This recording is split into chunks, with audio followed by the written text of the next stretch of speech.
So this woman nearly lost her entire career and her mind just because she fell in love with her co-worker. So this woman, her name is Ijeoma. She works as a project manager in a fintech company. She loves her work so much, and everyone at the office knows how she is diligent in her work.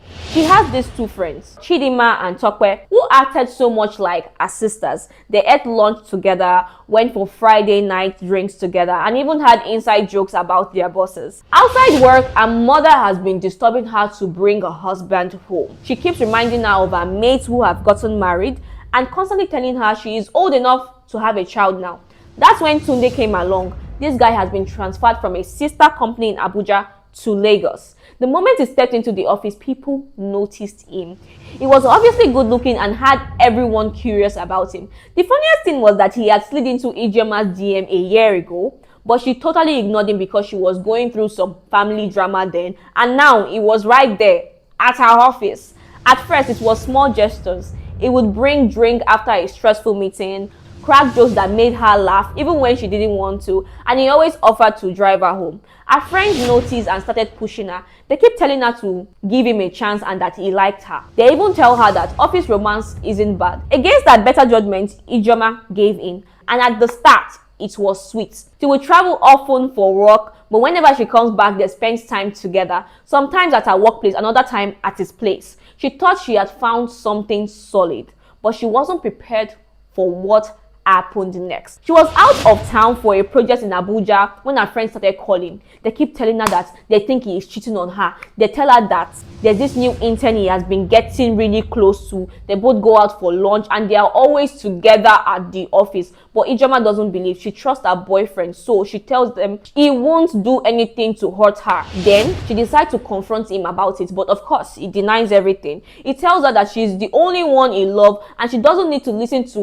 what anyone says. But when she came back, she saw things for herself. Nkechi would wait by his desk after work. She would even walk him to the car park. She even laughed loudly at his dirty, dry jokes. Ijeoma's instincts told her something was wrong, but Tunde kept assuring her that nothing was happening. Then came the end of the quarter party where they partied. Gossips were everywhere. Ijeoma decided to clear the air once and for all. She pulls Nkechi aside by the cocktail table and asks her if she's aware that Tunde is her boyfriend. What Ijeoma heard leaves her in shock.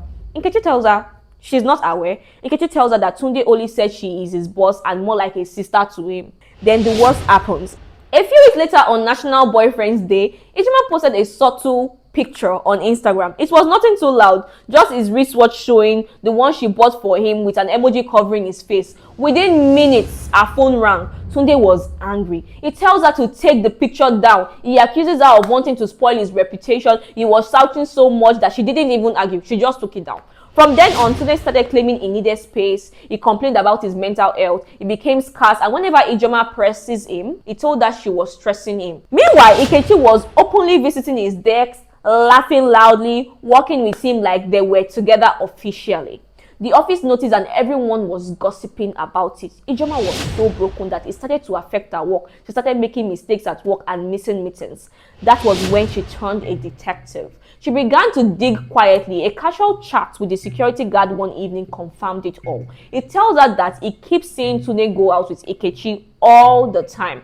Another day, she caught a glimpse of WhatsApp message on a colleague's phone. It was from Tunde promising the same sweet nonsense he had told her once.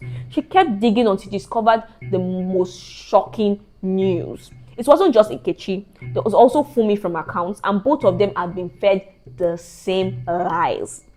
Ijeoma decided enough was enough. She called Nkechi and Fumi into a pantry one quiet afternoon and told them everything about Tunde. He had told her he wanted a relationship, and at the same time, he was telling both of them she was just disturbing him. The room was silent. Both women were in shock. They felt so betrayed by just one man. For the first time, Ijeoma didn't feel like a fool. The shame was no longer ours to carry, but it was Tunde's. The three women marched to HR together with lots of evidence of WhatsApp chats and witness statements. Even the security guard's testimony. Tunde was called in for questioning and all his smooth talk failed him. He stuttered, denied, tried to charm his way out, but the facts were too strong. A panel was set up and in the end, he was fired, thank God, because of the lies. Just like that, Sunday was back on the streets and the damage had already been done. Ijeoma was scared. She found it difficult to trust any man afterward. Even compliments felt fake. Every smile looked like a setup. She believed men only wanted her as decoration and not as a partner. She cried many nights and leaned heavily on her true friends. Even went for therapy to rebuild herself. Healing was slow, but she chose to focus on her work and herself, and years passed. Ijeoma rebuilt her life even though it felt slow. One random Sunday, through a mutual friend, she met Deji. This man was kind-hearted. He showed her love and was so gentle and patient with her.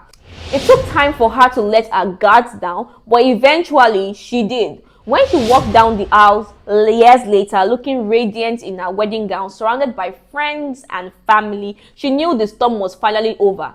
And here's the gist. Office relationships are not automatically bad, but they are dangerous ground. If you must try it, keep your eyes wide open. Don't ignore the red flags. Protect your peace first before romance. Bye, guys.